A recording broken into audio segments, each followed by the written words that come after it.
The Wilmington. Mm. I believe it was North. It was like North Carolina, and yeah, it was in the 1900. It was like the 19. It was like late 1800s or early 1900s. So I was wrong about the year, You may be but talking about Wilmington Insurrection of 1898.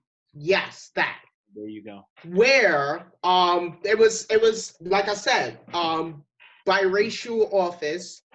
Um, I think their black people was represented in North Carolina's government. They were starting to be elected more and more over the years. This is back when the Democrats were super racist. They didn't like that, and what they did was that they had like some militia group come run into offices and evict black people. Told them just go away, don't come back. And it got to the point where it escalated into what I would consider a terrorist attack. You know, terrorism is basically they want to spread fear, and they were spreading some fear. Um, and ultimately, what happened because of that coup attempt, North Carolina just their entire parliament was just white, which is completely white after the coup, and it is considered one of the only successful coups in America, where government officials were evicted by force, and another government was set up in its place. Yeah. And it's the only one that happened on America that I know that happened on American land, where government officials are by gunpoint told to get out of office, and no one does a thing. Yeah. To add a little more context, during the time in North Carolina, there was a lot of black and white political figures elected into office who were known as fusionists, and pretty much they were fighting towards, equality. Hmm. And groups of white supremacists and the Democrats um, saw it as a threat, and so they started like a little propaganda campaign. They organized, and so they armed themselves, and then they ran at the government officials and forcibly made them leave office. Hmm. And it even said on the article that I read that 60 to 300 people were killed during the coup. Hmm. So it was not a bloodless uprising. It was not a situation where people were asked to leave and they just did it. Um, it actually resulted in the death of people.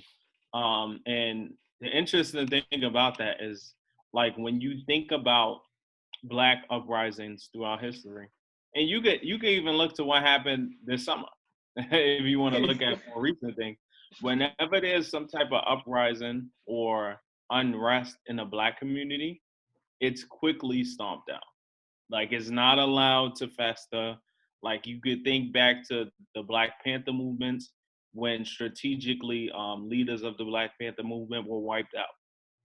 You could think back to leaders of the civil rights. Strategically, they were wiped out. You can look at Black Lives Matter. What happened? When the riot started, immediately you saw people with riot shields. You saw people with the rubber bullets. And you might think, oh, well, some people were rioting, but they actually had police stationed out there before the riots broke out. And if the cops were held accountable when it happened, then you would have never had all of that unrest. So I think it's funny that, like you mentioned, one of the most successful coups in American history happens to be won by white supremacy. And I Hmm. think that has something to do with the fact that throughout history, um, like, political figures have not, like, outright dispelled like white supremacist groups. And you even seen it with our President Trump, when he was telling the Proud Boys to stand back and stand by.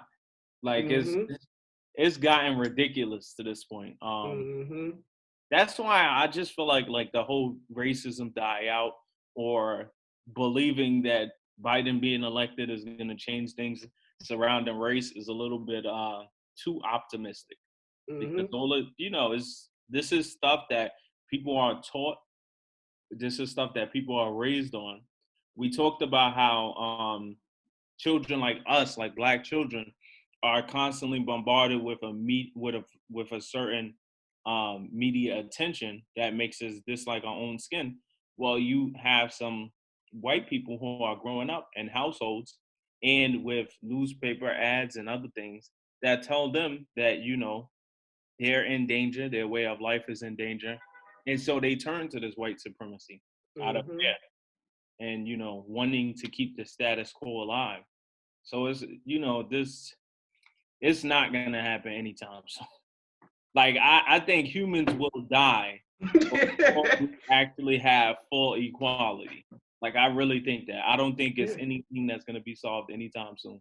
And it's sad to say, but it's just that these beliefs are just too deep rooted. The only way that you're gonna have any kind of change like that is if people died. But people have babies, they teach their babies the same thing. Mm-hmm. So I Yep. don't see that changing anytime.